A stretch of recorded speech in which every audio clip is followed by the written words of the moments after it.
السلام علیکم۔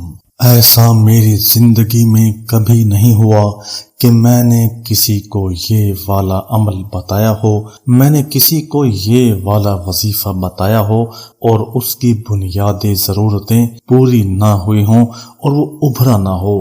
میں نے آج تک ایسے بندے کو نہیں دیکھا کہ جس کی اس وظیفے سے ضرورتیں پوری نہ ہوئی ہوں، جس کو اس وظیفے سے شان نہ ملی ہو، شوکت نہ ملی ہو، عزت نہ ملی ہو، وقار نہ ملا ہو، اور ظاہر ہے کہ اس میں میرا کوئی کمال نہیں ہے، نہ اس کو میں نے ایجاد کیا ہے، نہ یہ میں نے خود گھر میں بنایا ہے۔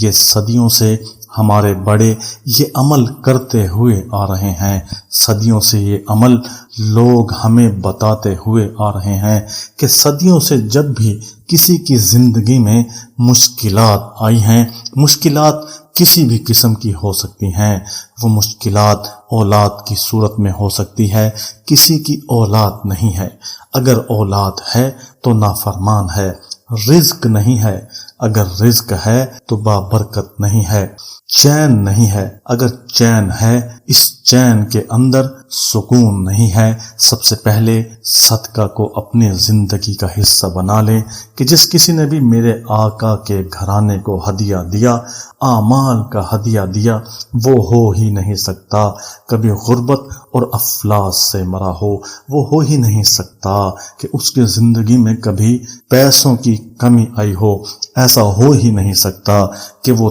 ترس رہا ہو کسی چیز کو اور وہ چیز اس کو میسر نہ آئی ہو۔ آج یہ تسبیح ایک بار پڑھیں اور مجھے بھی دعا دیں، مجھے بتانے والوں کو بھی دعا دیں، جنہوں نے ان کو بتایا ان کو بھی دعا دیں، اور پڑھ کر یہ ان ہستیوں کو صدقہ کریں کہ جن کے صدقے ہمیں زندگی ملی ہے، کہ جن کے صدقے ہمیں دنیا نصیب ہوئی ہے، کہ جن کے صدقے ہمیں راحتیں ملی ہیں، کہ جن کے صدقے ہم جی رہے ہیں۔ ان ہستیوں کو ہدیہ کریں، حضور کے گھرانے کو ہدیہ کریں۔ پڑھنا کیا ہے؟ سورۃ الاخلاص 3 مرتبہ صبح، 3 مرتبہ شام کو پڑھنی ہے۔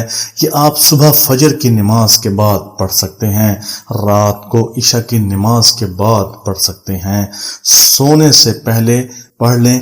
اول و آخر 3 مرتبہ درود شریف لازمی پڑھیں۔ اس تسبیح کو اپنی زندگی میں ایسے داخل کر لیں جیسے آپ سانس لے رہے ہوں۔ اس ناچیز کو بھی اپنے دعاؤں میں یاد رکھیں۔ اللہ نگہبان۔